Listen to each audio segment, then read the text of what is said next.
మరొకసారి ప్రభువైన యేసుక్రీస్తు నామములో సత్యదేవుని స్వరము వాయిస్ ఆఫ్ ట్రూ గాడ్ అనే యూట్యూబ్ ఛానల్ వీక్షిస్తున్న ప్రియులైన మీ అందరికీ వందనాలు తెలియజేస్తున్నామండి. మనము గతంలో యెహోవా ఏర్పాటు చేసిన దినము ఏది అనే విషయాన్ని కొంత పరిచయ భాగాన్ని ఒక 2 విషయాలు మనం నేర్చుకున్నాం. మొదటగా మనం ఏం చూసామంటే ఇల్లు కట్టువారు ఎవరు అంటే యూదులను చూసాం. రెండవదిగా మనం ఏం నేర్చుకున్నాం అంటే నిషేధించబడిన ఆ రాయి ప్రభు అయిన యేసుక్రీస్తు అని దైవ గ్రంథం నుంచి మనం ఆలోచన చేసాం. ఈరోజు మరొక విషయాన్ని మనం ఏం చూడబోతున్నామంటే ఇల్లు అనే ఒక ప్రస్తావన అక్కడ వచ్చింది. ఇల్లు అంటే ఏమిటి అనేది మనం చూద్దాం. ఆ రాయి ఇంటిని కట్టడానికి ఉపయోగించినట్టుగాను, నిషేధించబడిన ఆ రాయే ఆ ఇంటికి మూలకు తలరాయి అయినట్టుగాను మనం లేఖనాల్లో గతంలో చూసాము. 118వ కీర్తన 22 నుంచి 24 వచనాలు ఉన్న భాగంలో ఆ ఇల్లు అనే ప్రస్తావన వచ్చింది. ఇల్లు అంటే ఏంటో కొద్దిసేపు మనం ఆలోచన చేద్దాం. ఎఫెసీయులకు రాసిన పత్రిక 2వ అధ్యాయము 20వ వచనం ఒకసారి చదివినట్లయితే, ఎఫెసీ పత్రిక 2వ అధ్యాయము 20వ వచనం చదువుదాం. 2వ అధ్యాయము 20వ వచనం చదువుతున్నాను. 19వ వచనం చదువుదాం. కాబట్టి మీరు ఇక మీదట పరజనులను పరదేశులను ఉండక పరిశుద్ధులతో ఏకపట్నస్తులను దేవుని ఇంటివారునై ఉన్నారు అన్నాడు. దేవుని ఇంటివారు, దేవునికి ఒక ఇల్లు ఉంది. ఆ ఇంటివారు ఎఫెసులో ఉన్నటువంటి పరిశుద్ధులు, లేక ఎఫెసులో ఉన్న క్రీస్తు యొక్క సంఘము అని చెప్తున్నాడు. ఇక్కడ దేవుని ఇల్లు అని అంటే పూర్వకాలమేమో ఇశ్రాయేలీని దేవుని ఇల్లు అని అన్నాడు. ఒకసారి మనము హెబ్రీయులకు రాసిన పత్రిక 3వ అధ్యాయము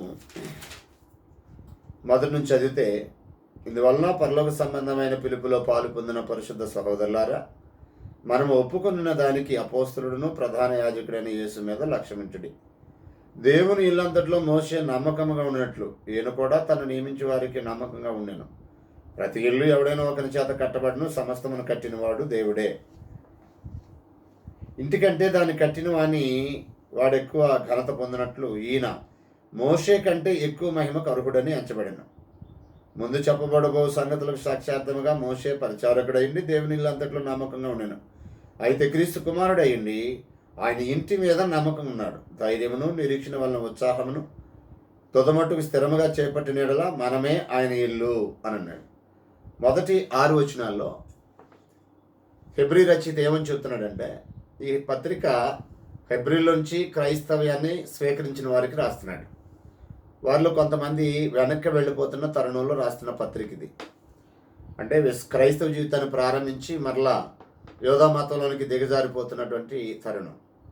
అలాంటి పరిస్థితుల్లో వదిలిపెట్టి వచ్చిన దాని యొక్క దేనస్థితి ఏంటో, ఈ క్రైస్తవం యొక్క ఔన్నత్య స్థితి ఏంటో, ముందున్నటువంటి ప్రవక్తలు కానీ దేవదూతలు కానీ వారి యొక్క స్థితి ఏంటో, వారికంటే ఔన్నత్యం కలిగిన యేసు ప్రభు యొక్క స్థితి ఏంటో చెప్పడానికి ఉద్దేశించబడినటువంటి పత్రిక హెబ్రీ పత్రిక. ఇందులో 13 అధ్యాయాలు ఉన్నాయి. 13 అధ్యాయాలు కూడా క్రీస్తు అందరికంటే శ్రేష్ఠుడు, అన్నిటికంటే శ్రేష్టమైన వ్యక్తి. ఆయన ద్వారా వచ్చిన నిబంధన కూడా పాత నిబంధన కంటే శ్రేష్టమైనది. ఆయన ఎలాగ ఉన్నతమైన వాడో ఆయన రక్తము ద్వారా వచ్చినటువంటి క్రొత్త నిబంధన కూడా ఉన్నతమైనది. క్రైస్తవ జీవితం ఒక ఉన్నతమైన స్థితి అనేది చెప్పడానికి ఉద్దేశించబడిన పత్రిక ఇది. ఈ పత్రికలో 3వ అధ్యాయంలో నాడు దేవుని ఇల్లు ఇశ్రాయేలీలు, ఆ ఇంట్లో నమ్మకంగా ఉన్నవాడు మోషే భక్తుడు. నేడు దేవుని ఇల్లు ఎవరంటే క్రైస్తవులకు రాస్తున్నాడు కనుక ఏమన్నాడు, మనమే ఆయన ఇల్లు అన్నాడు. క్రైస్తవులు, క్రీస్తు సంఘ సభ్యులు దేవుని ఇల్లు, క్రీస్తు సంఘమే దేవుని ఇల్లు అనే విషయాన్ని మనం చదవచ్చు. దేవుని ఇల్లు అనగానే భౌతికమైనటువంటి కట్టడం కాదు. పేతురు రాసిన మొదటి పత్రిక 2వ అధ్యాయము 5-6 వచనాల్లో ఆయన అక్కడ ఏమన్నాడంటే ఆత్మ సంబంధమైన కట్టడముగా పరిచయం చేస్తున్నాడు. క్రీస్తు ముఖ్యమైన మూలరాయి ఉండగా అపోస్తలు ప్రవక్తలు వేసిన పునాది మీద మీరు కట్టబడి ఉన్నారు దేవుని ఇంటి వారు. కానీ ఎఫెసీయులకు రాస్తూ అంటే పేతురు గారేమో ఆత్మ సంబంధమైన మందిరముగా మీరు కట్టబడుచున్నారు అని ఆయన అన్నాడు. అంటే ఇది భౌతికమైన కట్టడం కాదు ఇల్లు అనగానే. 118 కీర్తనలో ఇల్లు కట్టువారు అనే పదాన్ని ఉపయోగించాడు. ఆ ఇల్లు ఏమిటంటే భౌతికమైన కట్టడం కాదది. ఆ ఇల్లు ఆత్మ సంబంధమైనటువంటి కట్టడము. ఏమిటి ఆత్మ సంబంధమైన కట్టడం అంటే అది దేవుని గృహము, దేవుని ఇల్లు. దాన్నే దేవుని ఆలయమని, దేవుని నివాసస్థలమని, దేవుని మందిరం అని కూడా అన్నాడు. దేవుని ఇంటిని దేవుని ఆలయం అని అన్నాడు. కొరింథీ రాసిన మొదటి పత్రిక 3:16 మీరు దేవుని ఆలయమై ఉన్నారని అన్నాడు. ఎఫెసీ పత్రిక 2:20-21 క్రీస్తేసే ముఖ్యమైన మూలరాయి ఉండగా అపోస్తుల ప్రవక్తలు వేసిన పునాది మీద మీరు కట్టబడి ఉన్నారు. ప్రతి కట్టడము ఆయనలో చక్కగా అమర్చబడి ప్రభువునందు పరిశుద్ధమైన దేవాలయం ఒకటకు వృద్ధి పొందుచున్నది. ఆయనలో మీరు కూడా ఆత్మమూలముగా దేవునికి నివాసస్థలమైనటకు కట్టబడుచున్నారు అని అన్నాడు. కాబట్టి దేవుని నివాసస్థలం అన్నాడు ఎఫెసీ పత్రిక 2:20-22. అలాగే దేవుని ఆలయం అని కూడా అన్నాడు. దేవుని ఆలయంగా కట్టబడుతున్నారు, దేవుని నివాసస్థలంగా కట్టబడుతున్నారు అని అన్నాడు. దాన్ని దేవుని ఆలయం అని, దేవుని నివాసస్థలం అని అన్నాడు. పేతురు ఏమన్నాడంటే ఆత్మ సంబంధమైన మందిరము అని అన్నాడు. పౌలు తిమోతికి రాస్తూ మొదటి పత్రిక 3:14-15 ఆయనను నేను ఆలస్యం చేసినట్లా దేవుని మందిరములో అనగా జీవము గల దేవుని సంఘములో. దేవుని మందిరం అంటే ఏదో కాదు, జీవము గల దేవుని సంఘమే దేవుని యొక్క ఇల్లు, దేవుని యొక్క మందిరము అని అన్నాడు. కొరింథీ రాసిన మొదటి పత్రిక 3:9 మీరు దేవుని గృహమై ఉన్నారు అని అంటాడు. మీరు దేవుని వ్యవసాయమై ఉన్నారు అని అంటాడు. మేము దేవుని జత పని వారము, మీరు దేవుని గృహమును దేవుని వ్యవసాయమునై ఉన్నారు అని అన్నాడు. కాబట్టి అక్కడ దేవుని గృహం అన్నా, దేవుని ఇల్లు అన్నా, దేవుని ఆలయం అన్నా, దేవుని నివాసస్థలం అన్నా ఎవరో కాదు, క్రీస్తు తన రక్తంతో కొన్న ప్రజలై ఉన్నటువంటి క్రీస్తు యొక్క సంఘము. క్రీస్తు సంఘాన్ని దేవుని ఇల్లు అని సంబోధించటం మనం బైబిల్లో చూస్తాం. పేతురు రాసిన మొదటి పత్రిక 4:17 16 ఎవడైనను క్రైస్తవుడైనందుకు బాధ అనిపించినట్ల ఆ పేరును బట్టి దేవుని మహింపరచవలను అని అన్నాడు. 17 తీర్పు దేవుని ఇంటి యొద్దనే ఆరంభకాలం వచ్చి ఉన్నది, అది మన యొద్దనే ఆరంభమైతే. దేవుని ఇంటి యొద్ద ఆరంభం వద్దని చెప్పి వెంటనే మన యొద్దనే అని మాట్లాడుతున్నాడు. అంటే దేవుని ఇల్లు అంటే పేతురు ఎవరికైతే రాస్తున్నారో వారు ఆయన కలిపి మాట్లాడుతున్నాడు. అపోస్తులైన పేతురు ప్లస్ ఆయన రాస్తున్నటువంటి చెదిరిపోయినటువంటి క్రైస్తవులు ఎవరైతే ఉన్నారో, ఈ పత్రిక 1:1 చదివితే ఎవరికి రాస్తున్నాడు ఆయన అనంటే యాత్రికులకు శుభమని చెప్పారు ఆయన. చెదిరిపోయిన వారిలో చేరిన యాత్రికులకు శుభమని చెప్పారు ఆయనది. మీకు కృపయు సమాధానము విస్తరించునుగాక అని మొదటి 2 వచనాల్లో పేతురు రాసిన మొదటి పత్రిక 1:1 అంటాడు. అప్పటికే సంఘం శ్రమల్లో చెదిరిపోయినట్టుగా మనం చూస్తాం. అపొస్తలుల గారు 8:9 చదివితే 7 స్తెఫను చనిపోయాడు, 8 సంఘానికి హింస కలిగింది, 9 పౌలు బాగా హింసిస్తున్నాడు. ఇలాంటి సిచ్యువేషన్లో సంఘం యోధే సమరయ ప్రాంతాలకు చెదిరిపోయారు. ఎక్కడి నుంచి వచ్చారు మరలా తిరిగి కొంతమంది అక్కడికి వెళ్ళిపోయారు. అలా చెదిరిపోయినటువంటి క్రైస్తవులకి పత్రిక రాస్తూ ఏమన్నాడంటే మనమే దేవుని ఇల్లు అని అన్నాడు. గతంలో మనం చూసాము హెబ్రీ పత్రికలో దేవుని ఇల్లు అనగానే 3 మనమే దేవుని ఇల్లు అన్నాడు, హెబ్రీ రక్షిత. పేతురు గారు కూడా ఏమన్నాడంటే తీర్పు దేవుని ఇంటి యొద్దనే ఆరంభమవుద్దని చెప్పి అది మన యొద్దనే ఆరంభమైతే అని అంటే మనము అంటే అక్కడ దేవుని ఇల్లు అని అన్నాడు. దేవుని ఇంటినే మనము అనే మాట వాడాడు. దేవుని ఇల్లు అనగానే అక్కడ భౌతికమైన కట్టడం కాదు, పిలువబడినటువంటి ప్రజలు, సంఘము, క్రీస్తు యొక్క సంఘము దేవుని ఇల్లు అని అనటానికి బైబిల్లో అనేక వచనాలు మనకి తేటగా వివరణ తెలియజేస్తున్నాయి. క్రీస్తు రక్తంలో ప్రోక్షించబడిన ప్రజలు ఎవరైతే ఉన్నారో వారే దేవుని ఇల్లు అని మనం చూడవచ్చు. 4వ విషయానికి వెళ్దాం. 3వది మనం ఏం చూసామంటే దేవుని ఇల్లు అనగా క్రీస్తు యొక్క సంఘము. క్రీస్తు సంఘాన్ని కట్టడానికి దేవుడు ఉపయోగించినటువంటి మూలరాయి యేసు ప్రభువే. అనగా క్రీస్తు యొక్క సంఘంలో మొదటి సభ్యుడు యేసుక్రీస్తు అనే విషయం కూడా మనం గ్రహించాలి. తన సంఘానికి మొట్టమొదటి రాయి, మూలరాయి, ముఖ్యమైన రాయి, అమూల్యమైన రాయి ఆయన్నే దేవుడు మూలరాయిగా వేశాడు. యెషయా 28:16 చెప్పబడిన రీతిగా ఆ రాయి ఎవరో కాదు, ప్రభువైన యేసుక్రీస్తు అని చూసాం. ఆ ఇల్లు ఏంటంటే ఆ రాయి వేసినటువంటి యేసుక్రీస్తు మూలరాయిగా వేసినటువంటి ఆ ఇల్లు ఏదో కాదు, క్రీస్తు స్వరక్తంతో సంపాదించిన సంఘము అని చూసాం. ఇకపోతే 4వ విషయంలోకి వెళ్తే 4వ పాయింట్ ఏంటంటే యేసు మూలక తలరాయి ఎప్పుడయ్యాను, ఆయన ఎప్పుడు మూలక తలరాయి అయ్యాడు అనే విషయాన్ని మనం ఆలోచన చేయాలి. దేవుడు ఆయన మూలక తలరాయిగా వేశాడు కదా, దేవుడు ఎప్పుడు మూలక తలరాయిగా వేశాడు ఆయనను అనేది మనకు అర్థం కావాలంటే సంఘం అనే ఇంటిని నిర్మాణం చేయటానికి, సజీవమైన రాళ్ళు అందులో చేర్చడానికి దైవికమైనటువంటి ఏర్పాటు ఏమై ఉన్నదో మనకు అర్థం కావాలి. అది అర్థమైతే యేసుప్రభు ఎప్పుడు మూలక తలరాయి అయ్యాడో అది కూడా మనకి ఈజీగా అర్థమవుతుంది. రోమపత్రిక 6వ అధ్యాయము 1 నుంచి 6 వచనాలు చదివితే బాప్తిస్మమందు మనుషులు చనిపోయి సమాధి చేయబడి తిరిగి లేపబడుతున్నారు అని చెప్పబడింది. అంటే బాప్తిస్మం అనేది అర్థమైతే ఆ మనుషుడు బాప్తిస్మమందు పాత జీవితాన్ని సమాధి చేస్తాడు, పాపపు జీవితంలో చనిపోతాడు, పాపాల విషయమై చనిపోతాడని, పాత జీవితాన్ని సమాధి చేస్తాడని, తిరిగి లేపబడినప్పుడు యేసుతో పాటు లేపబడుతున్నాడనే విషయాన్ని రోమపత్రిక 6వ అధ్యాయం 1-6 వచనాల్లో పౌలు భక్తుడు చెప్పాడు. కొలసీ పత్రిక 2వ అధ్యాయం 11-12 వచనాల్లో కూడా మనము బాప్తిస్మమందు ఆయనతో కూడా పాతి పెట్టబడిన వారై ఆయనను మృతుల్లో నుండి లేపిన దేవుని ప్రభావమునందు విశ్వాసముంచుడు ద్వారా ఆయనతో కూడా లేపబడితిమి అని అన్నాడు. రోమపత్రికలోనేమో బాప్తిస్మమందు ఆయనతో కూడా చనిపోతున్నాం పాపాల విషయమై,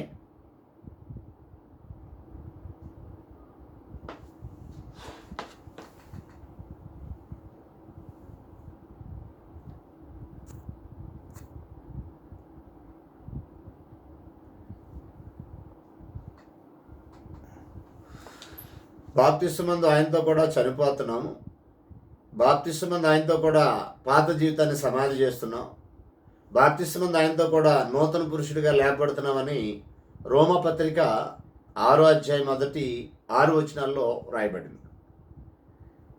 కొలసీ పత్రిక 2వ అధ్యాయము 10, 11, 12 వచనాలు చదివితే బాప్తిస్మమందు ఆయనతో కూడా సమాధి చేయబడి ఆయనతో కూడా తిరిగి లేపబడుతున్నాము అని అంటాడు. అలాగే కొలసీ పత్రిక 3వ అధ్యాయం 1వ వచనంలో మీరు క్రీస్తుతో కూడా లేపబడిన వారైతే పైనున్న వాటిని వెతుకుడి అని అన్నాడు. క్రీస్తుతో కూడా లేపబడిన వారైతే ఎప్పుడు లేపబడ్డారు క్రీస్తుతో కూడా కొలసీలు అంటే బాప్తిస్మమందు ఆయనతో కూడా సమాధి చేయబడి బాప్తిస్మమందు ఆయనతో కూడా తిరిగి లేపబడ్డారు అన్నాడు. పేతురు అంటున్నాడు, పేతురు రాసిన మొదటి పత్రిక 2వ అధ్యాయము 5వ వచనంలో మీరును సజీవమైన రాళ్ళ వలె ఉంది ఆత్మ సంబంధమైన మందిరముగా కట్టబడుచున్నారు అన్నాడు. ఈ సజీవమైన రాళ్ళ వలె ఉండి ఆత్మ సంబంధమైన మందిరంగా కట్టబడే ఆ టైము ఏంటి మనకు సంబంధించి, మనం ఎప్పుడూ ఆ సజీవమైన మందిరం ఆత్మ సంబంధమైనటువంటి రాయిగా, సజీవమైనటువంటి రాళ్ళుగా ఆత్మ సంబంధమైన మందిరములో మనం కట్టబడ్డాం, మనం ఎప్పుడు చేర్చబడ్డాం అని చూసినట్లయితే బైబిల్ ఇలా చెప్తుంది. అపోస్తలుల 2వ అధ్యాయము 47వ వచనంలో ఇలాగన్నాడు, ఆనందముతోనూ నిష్కపటమైన హృదయముతోనూ ఆహారం పుచ్చుకొనుచున్నరి మరియు ప్రభువు రక్షణ పొందుచున్న వారిని అనుదినము వారితో చేర్చుచుండెను అని అన్నాడు. రక్షణ పొందుచున్నవారు అంటే మార్కు 16:16 ప్రకారం బాప్తిసం పొందినవారు, నమ్మి బాప్తిసం పొందినవాడు రక్షింపబడునని ప్రభు అన్నాడు కదా. మరి ఇప్పుడు అపోస్తలుల 2:47 రక్షణ పొందుచున్న వారిని అన్నాడంటే బాప్తిసం పొందుచున్న వారిని 41వ అధ్యాయంలో 3,000 మంది బాప్తిసం పొందారు. అలాగే ప్రతిదినము బాప్తిసం పొందుచున్న వారిని వారితో చేర్చుచుండెను. ఎవరితో చేర్చుతున్నాడు? అంతకుముందు బాప్తిసం పొందిన వారితో చేర్చుతున్నాడు. అంతకుముందు ఎవరు పొందారు అని మనం ఆలోచన చేస్తే మొట్టమొదట యేసు ప్రభు పొందాడు, తర్వాత అపోస్తలులు పొందారు, తర్వాత 3,000 మంది పొందారు, ఆ తర్వాత అనేకులు పొందుచూ వస్తున్నారు. అది ఎలాగనేది మనం చూడబోతాం. ఇప్పుడు మనం ఏం ఆలోచన చేస్తున్నామంటే రక్షణ పొందుచున్న వారిని అనుదినము వారితో చేర్చుచుండెను అంటే వారిని అని తెలుగులో అన్నాడు, వారితో అని. ఇంగ్లీష్ బైబిల్లో యాడెడ్ టు ద చర్చ్ అనే పదం వాడాడు. మనం ఇంగ్లీష్ బైబిల్ చదవగలిగితే ఇంగ్లీష్ బైబిల్ ఏమాడాడంటే యాడెడ్ టు ద చర్చ్ అన్నాడు. అంటే సంఘముతో చేర్చుచుండెను అనే పదం వాడాడు. తెలుగులో మక్కి తర్జుమా చేయాలంటే వారితో చేర్చుచుండెను అనే దగ్గర సంఘముతో చేర్చుచుండెను అని చెప్పాలి. వారితో అనేది కూడా మిస్టేక్ ఏం కాదు. వారంటే అక్కడ సంఘము అని అర్థం. సంఘముతో చేర్చుచుండెను అన్నాడు. బాప్తిసం పొందిన వారు సంఘంలో చేర్చబడతారు అనేది ఇక్కడ చెప్తున్నటువంటి సత్యం. అపోస్తలుల గారు 2:47. యేసు కూడా నూతన నిబంధన గురించి మాట్లాడినప్పుడు నూతన జన్మను గురించి మాట్లాడినప్పుడు నికోదేముతో మాట్లాడిన సందర్భంలో యోహాను సువార్త 3:3-5 యోహాను సువార్త 3:3-5 ఒకడు క్రొత్తగా జన్మించితే అతడు దేవుని రాజ్యంలోనికి ప్రవేశిస్తాడు అన్నాడు. క్రొత్త జన్మ జన్మించిన వాడు దేవుని రాజ్యంలోనికి ప్రవేశిస్తాడు అని చెప్తున్నాడు. కొత్తగా జన్మించిన వాడు అనంటే నీటి మూలముగా ఆత్మ మూలముగా జన్మించిన వాడు. దాన్ని తీతు 3:5 అంటాడు, పునర్జన్మ సంబంధమైన స్నానము అని. బాప్తిస్వానికి మరొక పదం అక్కడ వాడింది ఏంటంటే పునర్జన్మ సంబంధమైన స్నానం. నీటి మూలముగా ఆత్మ మూలముగా జన్మించేటటువంటిది. తల్లి గర్భంలో జన్మించేది భౌతికమైన జన్మ. నీటి మూలముగా ఆత్మ మూలముగా జన్మించేది ఆత్మ సంబంధమైనటువంటి జన్మ. యాకోబు 1:18 అన్నాడు, సత్యవాక్యమును తన సంకల్ప ప్రకారం మనను కనెను అని. అంటే దేవుడు కనే విధానం ఏంటంటే వాక్యానికి లోబడి బాప్తిసం పొందడం ద్వారా సత్యవాక్యమును తన సంకల్ప ప్రకారం మనను కన్నాడు అని. ఇలా పుట్టినటువంటి వ్యక్తి ఎక్కడికి వెళ్తాడు? కొత్తగా జన్మించిన ఈ వ్యక్తి అంటే దేవుని రాజ్యము అనే సంఘములోనికి ప్రవేశిస్తాడు. సంఘాన్ని దేవుని రాజ్యము అన్నాడంటానికి బైబిల్లో చాలా ఎవిడెన్స్ ఉన్నాయి. అపోస్తలుల గారు 20:28 దేవుడు తన స్వరక్తం ఇచ్చి సంపాదించిన తన సంఘం అన్నాడు. ప్రకటన గ్రంథం 5:9-10 ఆయన రక్తం ఇచ్చి మనుషులను కొని దేవునికి ఒక రాజ్యముగా యాజకులుగా చేసిన అన్నాడు. రక్తంతో సంఘాన్ని కొన్నాడని అపోస్తలుల కార్యం 20:28 అంటే రక్తంతో రాజ్యమును కొన్నాడు అని, రాజ్య పౌరులను కొన్నాడని ప్రకటన గ్రంథం 5:9-10 అంటుంది. కొలసీ పత్రిక 1:1 కొలసీలో ఉన్న పరిశుద్ధులకి అన్నాడు. కొలసీ పత్రిక 1:13 ఆయన మనల్ని అంధకార సంబంధమైన అధికారంలో నుండి విడుదల చేసి తాను ప్రేమించిన తన కుమారుని యొక్క రాజ్య నివాసులుగా చేశాను. అంటే దాన్ని క్రీస్తు యొక్క రాజ్యం అని అన్నాడు. ఎందుకంటే దాని మీద అధికారి ఆయనే, ప్రభువు ఆయనే, రాజు ఆయనే, పట్టాభిషేకం పొంది ఆధిపత్యం చేసేది ఆయనే. దేవుడు మాత్రమే ఆయనకి పైగున్నాడు. సమస్తము ఆయన పాదాల కింద ఉంచాడు దేవుడు. యేసు ప్రభుని సింహాసనం మీద కూర్చోబెట్టి దావీదు యొక్క సింహాసనం ఇస్తాడని ముందుగా ప్రవక్తలు చెప్పారు. దావీదు సింహాసనం మీద కూర్చుంటాడు యేసు ప్రభు అని. ఇర్మియా గ్రంథం 23:5 చదివితే దావీదులకు నీతి చిగురు పుట్టును, అతడు రాజై పరిపాలన చేస్తాడు అని రాయబడింది. లూకా సువార్త 1:33 ఆయన గొప్పవాడై సర్వోన్నతుడు కుమారుడు అనబడును, ఆయన తండ్రి రాజ్యము, ఆయన తండ్రి అయిన దావీదు సింహాసనము ఆయనకి ఇవ్వబడును అని అన్నాడు. కాబట్టి దావీదు సింహాసనం మీద ఆత్మ సంబంధంగా పరలోకంలో దేవుని కుడిపార్శ్వమున కూర్చొని యేసు ప్రభు వారు రాజు ఏలుతున్నాడు. ఆయన రాజ్యము సంఘము. ఆ రాజ్యమే దేవుని రాజ్యము. దేవుని రాజ్యం వేరు, క్రీస్తు రాజ్యం వేరు కాదు. దేవుని రాజ్యం వేరు, క్రీస్తు సంఘము వేరు కాదు. దేవుని సంఘమే క్రీస్తు రాజ్యము. క్రీస్తు రాజ్యమే దేవుని యొక్క సంఘం. కాబట్టి అది దేవుని కొరకు కొన్నాడు కనుక దేవుని సంఘం, దేవుని రాజ్యం అన్నాడు. దాన్ని కొన్నది యేసు ప్రభు కనుక క్రీస్తు సంఘము, క్రీస్తు రాజ్యం అని కూడా బైబిల్లో రాయబడింది. సో ఈ సంఘం అనే రాజ్యంలోనికి క్రొత్తగా జన్మించిన వారు ప్రవేశిస్తారు. కొత్తగా జన్మించిన వ్యక్తి ఎక్కడ ప్రవేశిస్తాడంటే దేవుని రాజ్యం అనే సంఘంలోనికి ప్రవేశిస్తాడు. కాబట్టి బాప్తిసం పొందినటువంటి వ్యక్తి దేవుని రాజ్యం అనే సంఘంలో సజీవమైన రాయిగా ప్రవేశిస్తాడు. ఇప్పుడు మన పాయింట్ ఏంటంటే యేసు ప్రభు వారు ఎప్పుడు దాంట్లో ఒక సజీవమైన రాయిగా ప్రవేశించాడు లేదా వేయబడ్డాడు? దేవుడు ఎప్పుడు ఆయన సజీవమైన రాయిగా మూలక తలరాయిగా వేశాడు అనేది మనం చూడాలి. ఎందుకంటే ఆయన కూడా సజీవమైన రాయి అన్నాడు పేతురు రాసినటువంటి మొదటి పత్రిక 2:4 ఏమన్నాడంటే, పేతురు రాసిన మొదటి పత్రిక 2:4 మనుషుల చేత విసర్జించబడినను దేవుని దృష్టికి ఏర్పరచబడినది అమూల్యమును సజీవమైన రాయి యొక్క ప్రభువుని వద్దకు వచ్చిన వారే. సజీవమైన రాయి యేసు ప్రభువారు. ఆయన్నే కాదు, యేసుక్రీస్తు ద్వారా దేవునికి అనుకూలములుగా ఆత్మ సంబంధమైన బలు అర్పించుటకు మీరును సజీవమైన రాళ్ల వలె ఉండి, మనం కూడా సజీవమైన రాళ్ళమే. మనం అంటే క్రీస్తు సంఘ సభ్యులు. క్రీస్తు సంఘ సభ్యులు సజీవమైన రాళ్ళు. యేసు ప్రభు వారు కూడా సజీవమైన రాయి. యేసు ఒక సజీవమైన రాయిగా, మూలరాయిగా వేయబడి ఉండగా, దాని మీద కట్టబడినటువంటి సజీవమైన రాళ్లే క్రీస్తు యొక్క సంఘము. ఇదే ఈ పేతురు రాసిన మొదటి పత్రిక 2వ అధ్యాయంలో చెప్పబడింది. అంటే ఇంతకుముందే మనం చదివాం. అది 118వ కీర్తనలో ఉన్నటువంటి 22, 24 వచనాల్లో ఉన్న వచనాన్ని, అలాగే యెషయా గ్రంథం 28 అధ్యాయం 16, 17 వచనాలని రెండింటిని కోట్ చేసి మాట్లాడుతున్నాడు పేతురు ఈ భాగంలో. పేతురు రాసిన మొదటి పత్రిక 2వ అధ్యాయం 4 నుండి 8 వచనాల్లో. సో ఇక్కడ జాగ్రత్తగా గమనించాలి. యేసు ప్రభువు మనకంటే ముందు సజీవమైన రాయిగా వేయబడ్డాడు. ఎప్పుడు వేయబడ్డాడు అని మనం ఆలోచన చేస్తే, ఆయన అంటున్నాడు, ఆయన పొందవలసిన బాప్తిసం ఒకటి ఉంది అని అన్నాడు. ఒకసారి మనం జాగ్రత్త చదువుదాం. ఆయన ఒక పొందవలసిన బాప్తిసము అనే మాటని లూకాసు వార్త 12వ అధ్యాయం 50వ వచనంలో మనం చదువుతాం. అప్పటికే ఆయన యోహాను దగ్గర బాప్తిసం పొందాడు. ఆయన పొందిన తర్వాతే ఈ మాట అంటున్నాడు, అయితే నేను పొందవలసిన బాప్తిసం ఉన్నది, అది నెరవేరు వరకు నేను ఎంతో ఇబ్బంది పడుచున్నాను. నేను భూమి మీద సమాధానం వెచ్చితనని తలంచున్నారా? కాదు, భేదంలో కలజేటుకు వచ్చిందని వగైరే విషయాలు మాట. అది వేరే టాపిక్. సరే, మన పాయింట్ ఏంటంటే ఇక్కడ 50వ వచనంలో, అయితే నేను పొందవలసిన బాప్తిసం ఉన్నది, అది నెరవేరు వరకు నేను ఎంతో ఇబ్బంది పడుచున్నాను అన్నాడు. మత్తయి సువార్త 3వ అధ్యాయంలోను, లూకాసు వార్త 1వ అధ్యాయంలోను ఆయన ఆల్రెడీ యోహాను దగ్గర బాప్తిసం పొందినట్టుగా ఉంటుంది.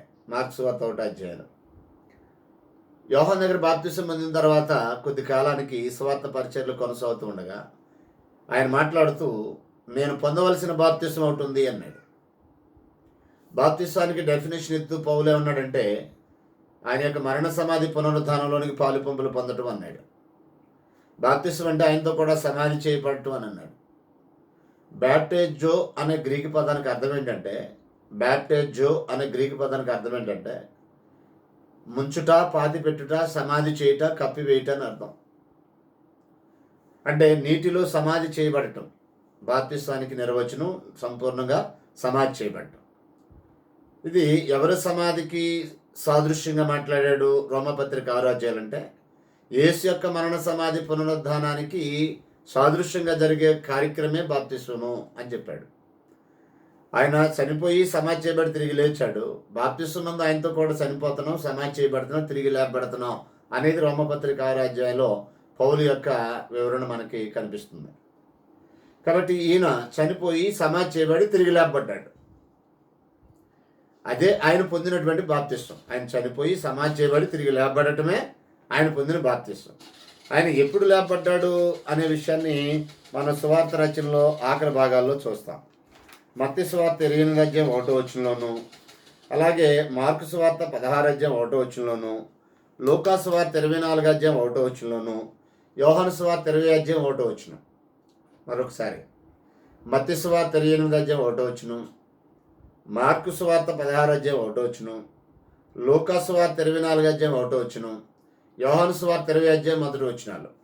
ఈ వచనాలన్నీ చదివితే విశ్రాంతి దినానికి ముందు రోజు సిద్ధపరచు దినమున ఆయన చనిపోయాడు. కొద్దిసేపటికి విశ్రాంతి దినము ప్రవేశించబోతుంది అని ఆయన సమాధికి ముందు మాట్లాడారు. అంటే ఆయన మ్యాక్సిమం ఫ్రైడే చనిపోయాడు. విశ్రాంతి దినానికి ముందు రోజు అంటే శనివారం సమాధి చేయబడ్డాడు. శుక్రవారం సమాధి చేయబడ్డాడు.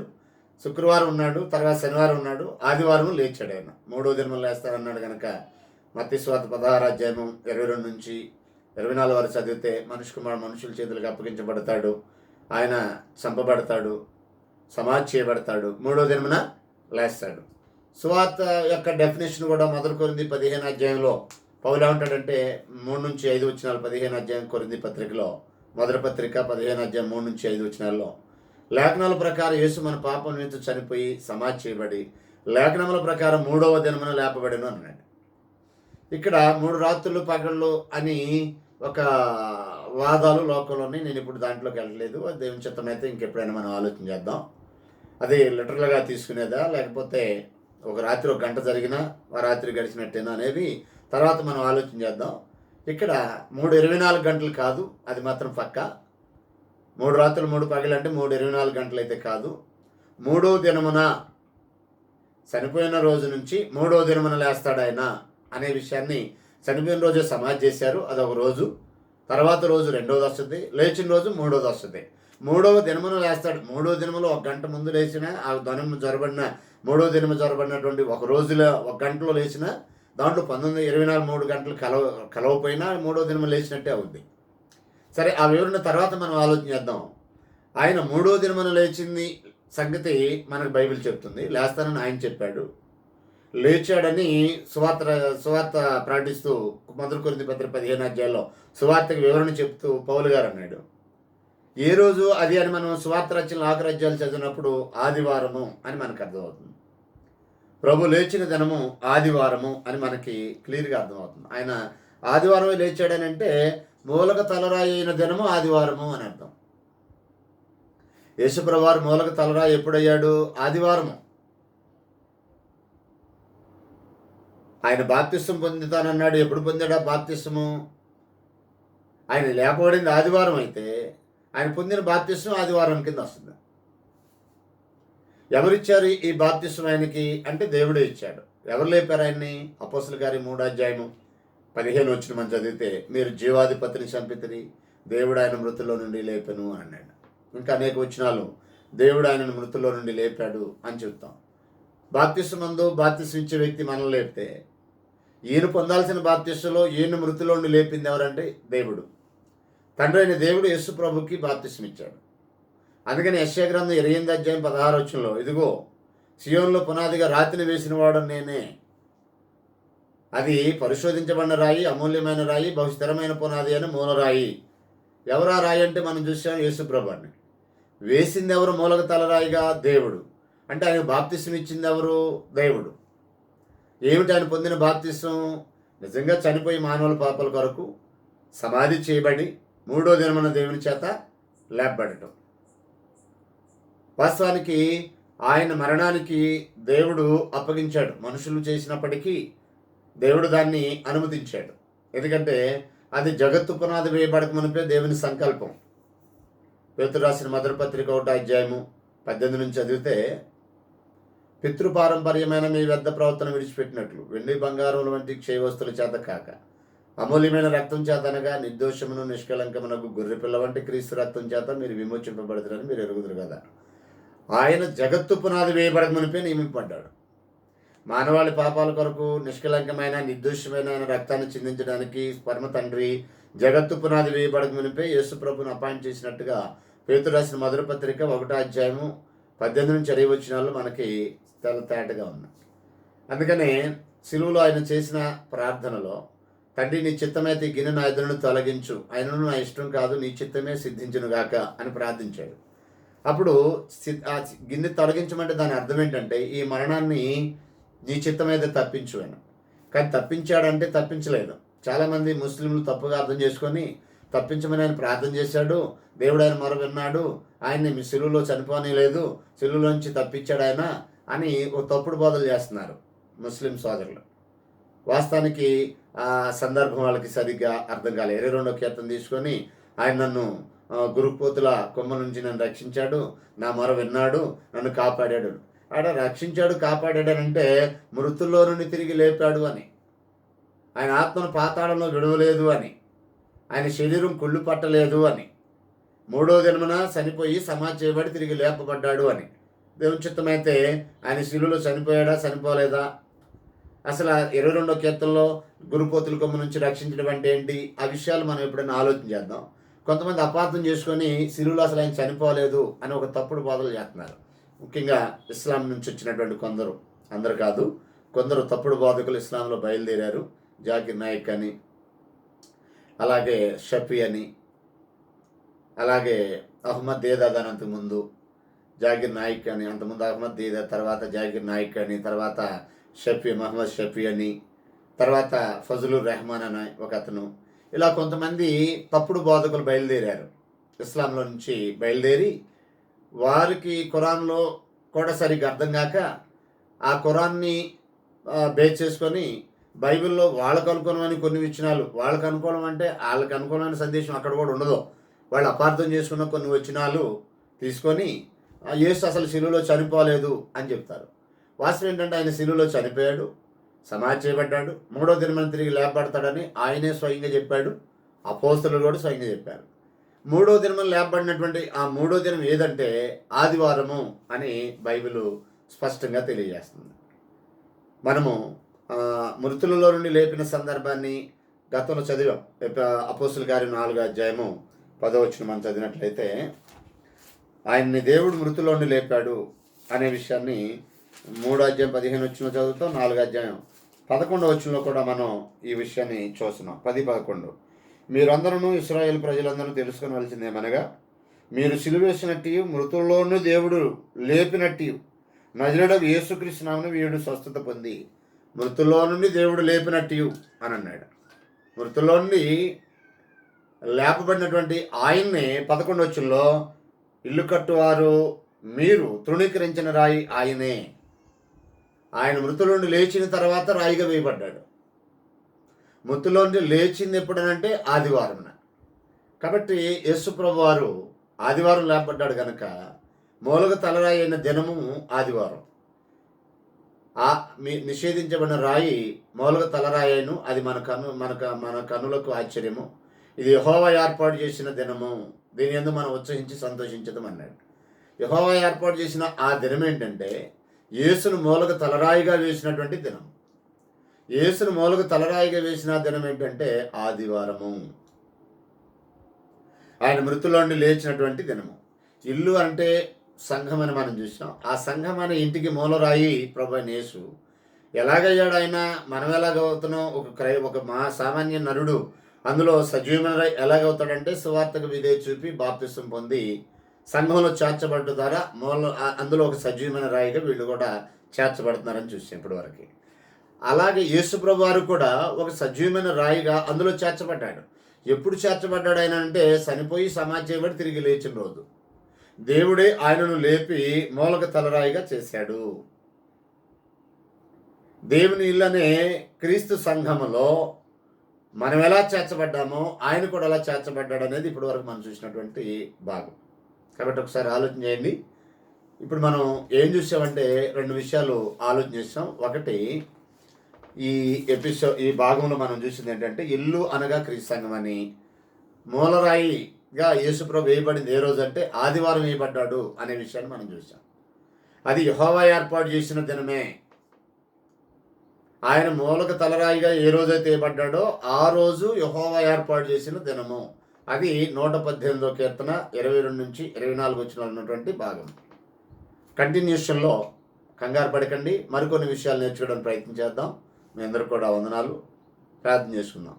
దయగల మా తండ్రి, పరిశుద్ధుడు అయిన దేవా, మరొకసారి మీ మాటలు నేర్చుకోవడం కృప చూపారు తండ్రి. ఇల్లు క్రీస్తు యొక్క సంఘమని, దానికి మూలరాయిగా ప్రభువారు ఆదివారం వేయబడ్డారు మీ చేతని మీరు నేర్పారు. అందుకే మీ స్తోత్రం. విన్న మాటలు వృధా కాకుండా మా అందరి హృదయాలు అవి ఫలించినట్లు సహాయం దయచేయండి. ఎందరైతే వింటున్నారో వారందరి హృదయాలు తెరబడి సత్యాన్ని గ్రహించినట్లు కృప చూపమని క్రీస్తు పేరటి మనవులు అడిగి వేడుకొంచున్నాం తండ్రి. ఆమేన్.